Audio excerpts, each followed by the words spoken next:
Italy.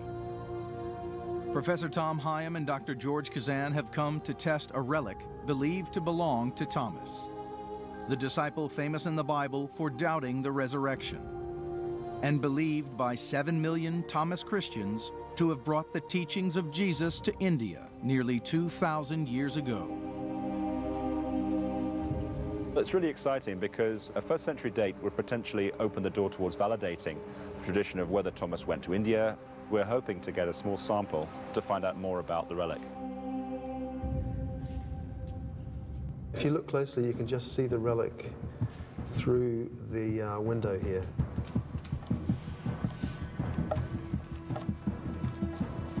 And then you've got a couple of screws here by the look of it. And then you can just lift this right off and get access to the relic. Okay, keep going. I've got the bone, yep. It's quite a big bone. It's like forearms, isn't it? Yes, it's supposed to be the left radius. What about the surface? How's it looking to you? This could be a problem because that's got quite a lot of surface varnish or consolidation on it. We want to date the bone collagen. We don't want to date this stuff. When you have an important bone, people tend to cover it with a protecting material. Hopefully, it's just the surface that's been treated. Tom needs to extract enough organic material to provide a test sample without destroying the relic.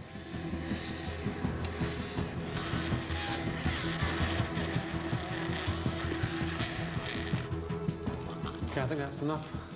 We're done. By exploring aspects such as the date and the genetic origin of this relic, we might be able to begin the journey towards testing this tradition.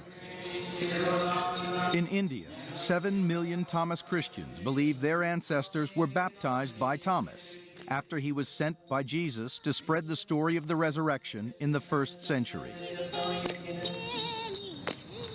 His arrival in Kerala and his mission to baptize the local people are recalled and celebrated in local song and dance. But there is no surviving written record that supports the tradition.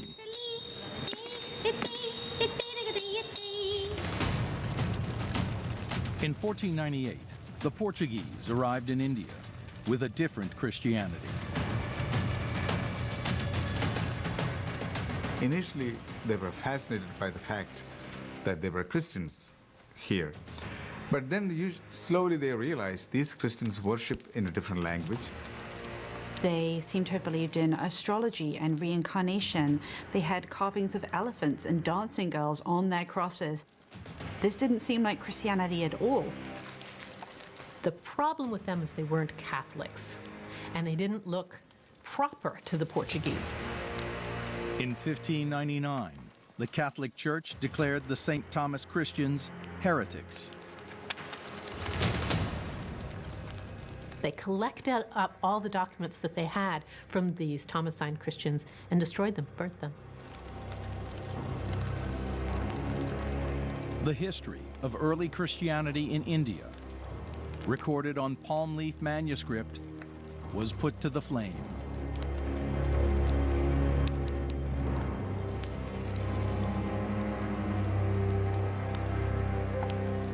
Much of the documents of the St. Thomas Christians were burnt at the time, so they were all destroyed. A team of archivists are hunting down the few surviving palm leaf records. It's an all India phenomenon. Palm leaf as writing material, because that was what was available readily in Kerala, unlike in the Middle East where you would have parchments or scrolls and paper. Many of their inscriptions are written in Syriac, the language of many early Christians, close to Aramaic, the language spoken by Jesus and Thomas. So far, the oldest dates to 1291. What they've achieved so far is very, very important, because for a long time, the story of Thomas was kind of brushed aside as a kind of a mythical legend by the Western scholarship.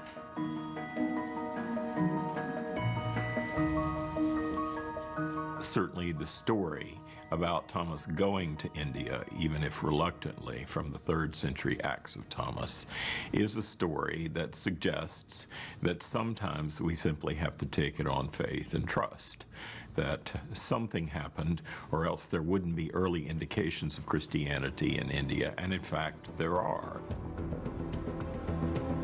Can the testing of his relic, believed to be his bone, provide scientific evidence to support the tradition that Thomas brought Christianity to India?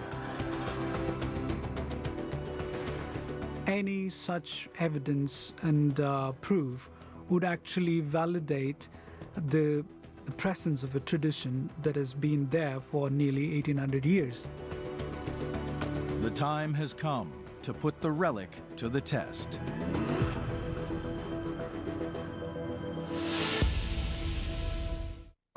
Is CNN the most trusted name in news?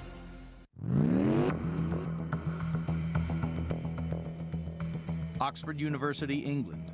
Professor Tom Higham and Dr. George Kazan are about to test a sample of bone, a sample taken from a relic venerated as an arm of the Apostle Thomas.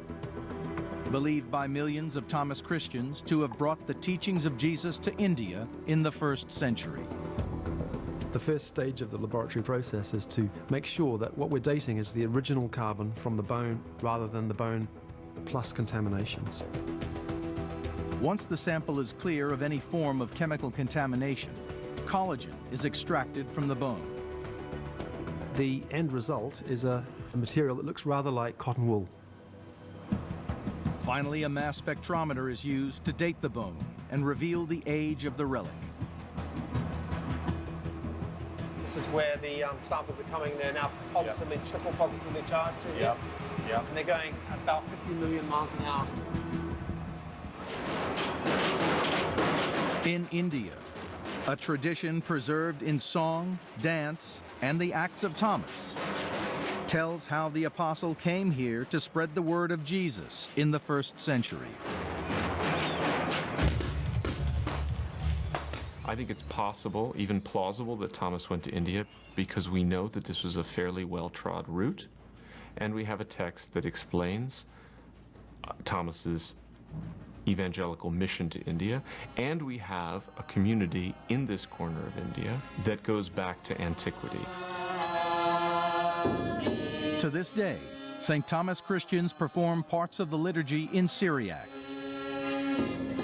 the language of early Christianity, close to that spoken by Jesus.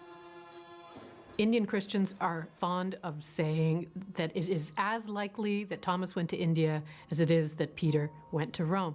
And I think that's basically fair. But Indian Christian culture was deemed heretical by Catholic Portuguese colonists in the 16th century and violently suppressed. Can science finally provide evidence to support the Thomas tradition in India? In Oxford, England, the results are in. And this is the result right here, look. So it's between 130 and 330 AD. Yes. So it's a little bit later than Thomas would be attested to, but it's still incredibly old. Well, that's very exciting. Wow. Wow, that's great. In terms of other relics that we've dated, that is one of the oldest that we've ever looked at.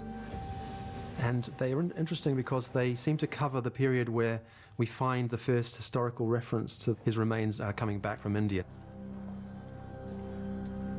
The 1,800-year-old relic does not provide evidence of Thomas in India. Do we have ancient sources that attest to their antiquity all the way to the 1st century? No. But we don't have that kind of evidence for Christian presence anywhere. Here I feel a little bit like the doubting Thomas myself. Just because we have bones in a body, do we know that that was really Thomas's? We don't. At a certain point, it's a question of faith and it's a question of personal opinion.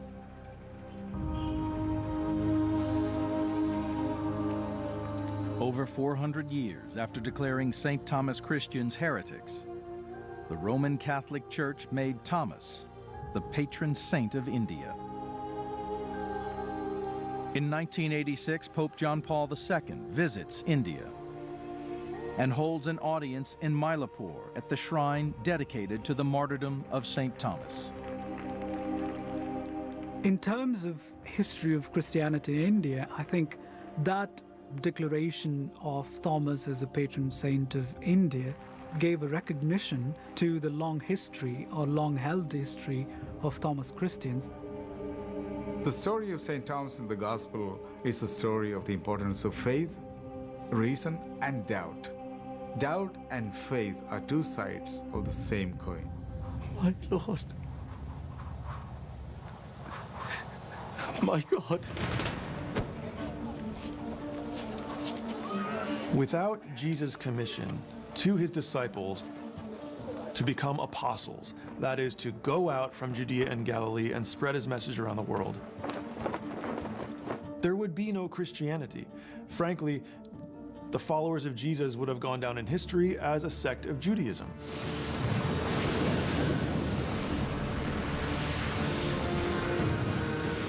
It's one of the great ironies of the way we talk about Thomas that we call him Doubting Thomas, when actually we should call him Faithful Thomas, because what's happened is he's gone on his journey, and in the end, he makes the right decision. He comes to faith. My Lord. My God.